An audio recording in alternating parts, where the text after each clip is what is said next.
Hello friends, இன்னைக்கு வீடியோல நம்ம cmainter cost accounting cmainter சப்ஜெக்ட்டோட cost accounting paper 8 ல job costing அப்படிங்கற டாபிக் job costingல illustration number 5 பாப்போம். இது வந்து கொஞ்சம் டஃப்பா இருக்குன்னு சொல்லி சில கமெண்ட்ஸ் சொல்லிருந்தீங்க. அதனால இந்த வீடியோ நான் ஸ்பெசிஃபிக்கா போடுறேன். A shop floor supervisor of a small factory presented the following cost for job number 555 to determine the selling price. Particulars rupees. Materials கொடுத்திருக்காங்க, wages கொடுத்திருக்காங்க, expenses கொடுத்திருக்காங்க, அப்புறம் overhead கொடுத்திருக்காங்க. அப்புறம் ஆல்ரெடி இருக்கிற ஒரு profit and loss statement கொடுத்திருக்காங்க.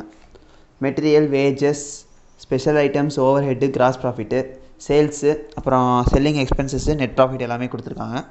It is also noted that average hour for 3 department are similar.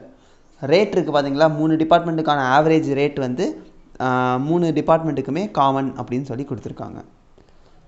Draw up job cost sheet கேக்குறாங்க. அப்புறம் calculate the entire revised cost using 2016 actual figure. மொத்தமா revised cost கேக்குறாங்க. அப்புறம் 20% of total cost வந்து selling priceல வந்து add பண்ணா நமக்கான total ultimate ஆன selling price எவ்வளவு அப்படினு கேக்குறாங்க. which means selling price கண்டுபிடிக்கிறதுக்கு நம்மளோட காஸ்ட்ல 10% வந்து இது என்னது அப்பனா margin ஆட் பண்ணா நமக்கான selling price எவ்வளவுன்னு சொல்லி கேக்குறாங்க. இப்போ எப்படி நம்ம வொர்க் அவுட் பண்ணலாம் அப்படிங்கறத பாப்போம். ஃபர்ஸ்ட் ஆஃப் ஆல் நமக்கு வந்து ஃபர்ஸ்ட் புக்ல வந்து இருக்கிற ஃபர்ஸ்ட் டேப்ல காலம்ல நமக்கு டைரக்ட் வேஜஸ் ரேட் கொடுத்திருக்காங்க. வேஜ் ரேட் என்ன கொடுத்திருக்காங்க 2.5 ன்னு சொல்லி நமக்கு கொடுத்திருக்காங்க. 18 hours at 2.5 ன்னு சொல்லிருப்பாங்க. அந்த 2.5 எடுத்துக்கோங்க.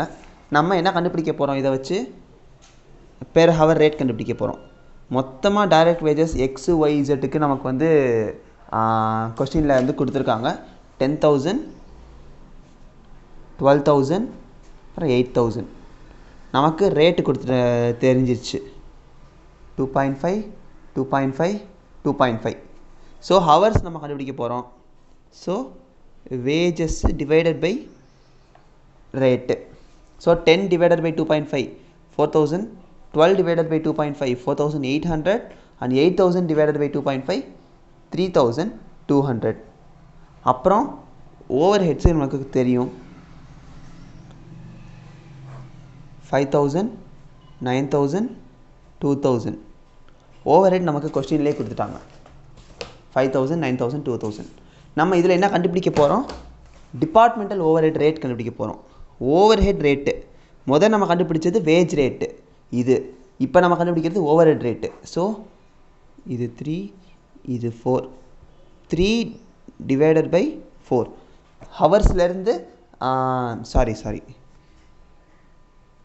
4 divided by 3 நமக்கு வந்து ஓவர்ஹெட் ரேட் தான் தேவை மொத்த ஓவர்ஹெட் 5000 மொத்த ஹவர்ஸ் 4000 சோ ஒரு ஹவருக்கு எவ்வளவு 5000 divided by 4000 5000 divided by 4000 னா 1.25 அடுத்து 9000 divided by 4800 அப்படினா 1.875 மூணாவதுக்கு 2000 divided by 3200 அப்படினா 0.625 that's all இதுதான் வந்து நமக்கான ஓவர்ஹெட் ரேட் நல்லா ஞாபகம் வச்சுக்கோங்க நம்ம கண்டுபிடிச்சிருக்கிறது ஓவர்ஹெட் ரேட் இப்போ நமக்கு என்ன கேட்டிருக்காங்க ஜாப் காஸ்ட் ஷீட் போடணும்னு சொல்லி கேட்டிருக்காங்க ஜாப் காஸ்ட் ஷீட்ல எப்பவும் போல ஃபர்ஸ்ட்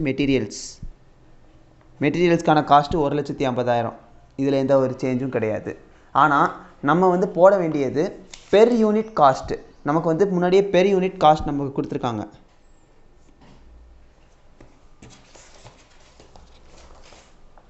பெர் யூனிட் காஸ்ட் வந்து ஒவ்வொன்றுக்கும் கொடுத்திருக்காங்க மெட்டீரியலுக்கு வேஜஸ்க்கு ஓவர்ஹெட்க்குன்னு சொல்லி கொடுத்திருக்காங்க அதை தான் நம்ம எடுத்துக்க போறோம் ஃபர்ஸ்ட் ஆஃப் ஆல் நம்ம போட வேண்டியது மெட்டீரியலுக்கானது சோ 70 ரூபாய் அடுத்து லேபர் மூணு டிபார்ட்மென்ட் இருக்கு x y z x y z நமக்கு மூணுக்குமே 2.5 ங்கிறது தெரியும் ஃபர்ஸ்ட் 2.5 into 8 2.5 into 6 அப்புறம் 2.5 into 4 அது என்னது அந்த 8 6 4 அப்படினு கேட்டிங்கனா நமக்கு ஒவ்வொரு டிபார்ட்மென்ட்லயும் நமக்கு எவ்வளவு லேபர் செலவாயிருக்கு அப்படிங்கிறது தான் 8 6 4 சோ ஒவ்வொரு டிபார்ட்மென்ட்லயும் நமக்கு எவ்வளவு செலவாயிருக்குங்கறத நம்ம எடுத்துக்கிட்டோம் 2.5 into 8 2.5 into 6 2.5 into 4 so 2.5 into 8 னா 20 2.5 into 6 னா 15 2.5 into 4 னா 10 so டோட்டலா 45 அடுத்து டைரக்ட் எக்ஸ்பென்சஸ் வந்து நமக்கு வந்து அவங்களே கொடுத்தது தான் 5 ரூபா.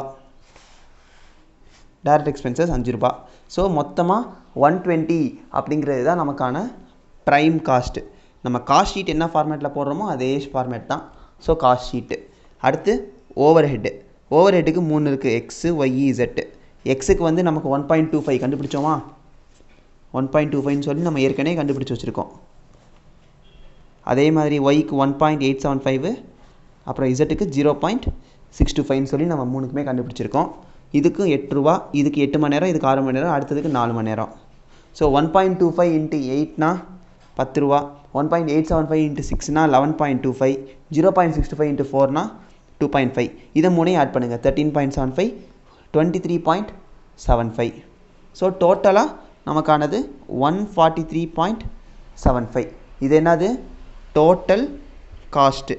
அப்புறம் நம்ம என்ன பார்த்தோம், ஒரு 20% மார்ஜின் ப்ளஸ் 20% வந்து மார்ஜின். ஸோ 143.75க்கு 20% அப்படின்னா 28.75. அந்த 28.75 நம்ம ஆட் பண்ணோன்னா 172.5. இதுதான் செல்லிங் ப்ரைஸ். உங்களுக்கு இந்த சம் வந்து நார்மலான ஒரு சம் தான். பட் இதில் கிளியராக நீங்கள் அண்டர்ஸ்டாண்ட் பண்ண வேண்டிய விஷயம், இந்த 1.25, 1.875, 0.625 ஐடென்டிஃபை பண்ணுறதுக்கு நமக்கு ஓவர் ஹெட் ரேட் கண்டுபிடிக்கணும். ஃபஸ்ட்டு டைரக்ட் வேஜஸை வச்சு நம்ம எத்தனை ஹவர்ஸ்ன்னு கண்டுபிடிச்சிட்டோம். அந்த ஹவர்ஸையும் ஓவர் ஹெட்டையும் வச்சு ஒரு மணி நேரத்துக்கு ஓவர் ஹெட்டுக்கான ரேட் என்ன அப்படிங்கிறத கண்டுபிடிச்சிட்டோம். That's all. இந்த சம்மில் ஏதாச்சும் டவுட்ஸ் இருக்குன்னா கமெண்ட்ஸில் கேளுங்க. நெக்ஸ்ட் வீடியோவில் நம்ம வேறு ஏதாச்சும் சம் இருந்தால் பார்ப்போம். இதில் ஏதாச்சும் டவுட்ஸ்னால் கமெண்ட்ஸில் கேளுங்க. தேங்க்யூ.